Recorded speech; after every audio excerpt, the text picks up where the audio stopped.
اليوم الوصفة ديال اليوم التورتة الإسبانية ديال اللوز أولا طارطا دي سانتياغو.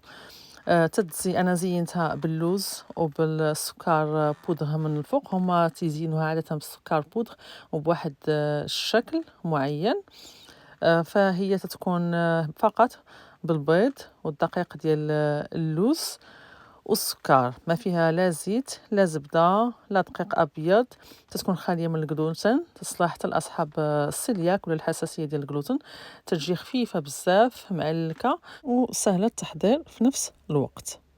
بقاو معايا تشوفوا الطريقة والمقادير بالتفصيل. السلام عليكم ورحمة الله وبركاته، مرحبا بكم في قناتي وقناتكم. اليوم نعمل معكم طورطة ديال ولا كيكة ديال اللوز الإسبانية، ما فيهاش نهائيا الدقيق الأبيض، يعني خالية من الجلوتين. بالنسبة للناس أصحاب الحساسية الجلوتين أو اللي عندهم السلياك، راه هاد الطورطة تتصلح لهم، يعني ما فيهاش نهائيا لا دقيق أبيض ولا قمح ولا سميد، يعني معمولة هي باللوز. نحتاج فيها على كمول كبير 27 سنتيم، نحتاجو 5 ديال البيضات، بحارة المطبخ، عندنا 180 غرام ديال السكر سنيده، عندنا 270 غرام ديال اللوز هكذا بودره، ممكن تاخذوا حتى اللوز خضر وطحنوه بقشورو كذلك ممكن، شويه قبصه ديال الملح، واحد المعلقه صغيره ديال الفاني، واللي تيبغي النكهه ديال اللوز ممكن انه يضيف النكهه ديال اللوز فقط. هنا اللي عنده الطراب اليدوي غادي يخدم الطراب اليدوي اولا بالطحانه ديال العصير اولا اي طحانه متوفره عندكم. غادي نطربوا البيض، بسم الله، هو الاول مع السكر حتى تيولي بيض، وتنضيفوا له واحد نقبصه ديال الملح دائما لتصحيح الذوق. هادو هما الاولانيين نطربوهم يا بالطراب اليدوي يا باي طراب عندكم متوفر اولا ماكينه هكا ديال الطحين. نرجع معكم ملي يولي البيض. هنا بيض البيض ها هو تخدم حتى تيولي كريمي بحال هكا، تيضاعف الحجم ديالو. تخدموه بالطراب اليدوي ولا باي طراب عندكم ولا ماكينه ديال الطحين. نضيفو الفاني تنسمي به، اللي بغى يضيف نكهه اللوز تيضيفها، تتبقى اختياريه. ودابا نبدا نضيف اللوز بشويه بشويه.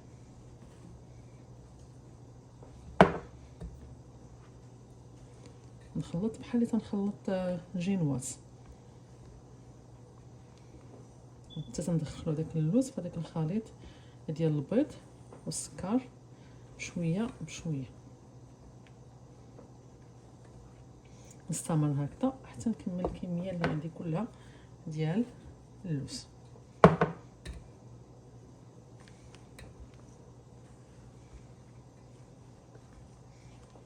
هنا بعد ما دخلت اللوز كله مع البيض والسكر، دابا نصبو في هذا المول دهناه مزيان بالزبده، وكنت دايره في الفريغو بحال هكا.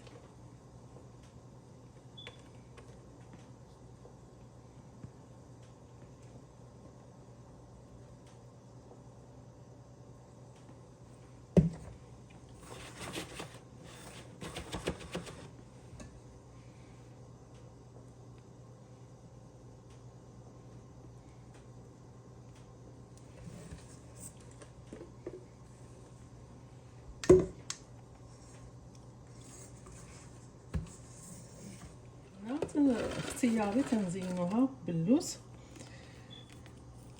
ومن الاحسن يكون عندكم، انا عندي محمر هكذا شويه، ما تقوليش اللي ما محمرش، يعني من الاحسن يكون هذا ما محمرش.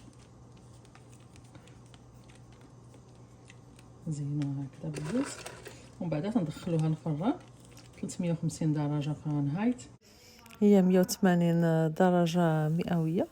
هو على كان المول صغار من هكا تقبض واحد 30 دقيقه، فممكن تاخذ لكم هي من 22 حتى 30 دقيقه على حسب الفرن. هي الكيكه خرجت من الفران ولا الطورطه، هي تتبان لكم في الكاميرا مغلوقه، هي ما مغلوقاش، هي اللون مذهب. ها هي الطورطه ديال اللوز الاسبانيه، ها هي كتبقى كل واحد على حسب الفران ديالو. انا قبطات معايا هي 22 دقيقه. كاين الفران اللي غتقبط معاهم نص ساعه ديال المكانه، وانا هي 22 دقيقه كانت واجده ومحمره هانتو كيف ما تيبان لكم.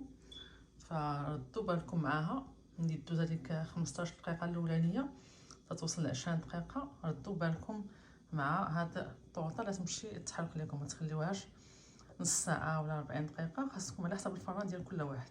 انا قبطت معايا 22 دقيقه فقط. نقطع معكم واحد الطريف.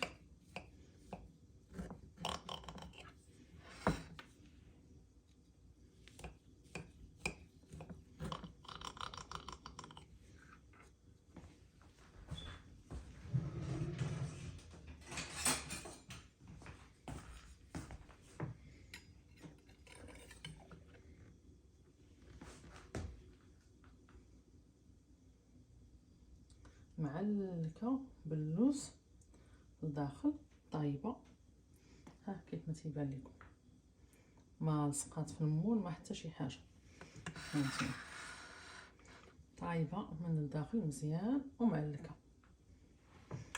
وبالصحه والراحه. نتمنىكم تجربوا الوصفه، ردوا عليا في التعاليق، ونلتقي بكم فيديو قادم وصفه قادمه بحول الله. والسلام عليكم ورحمه الله وبركاته.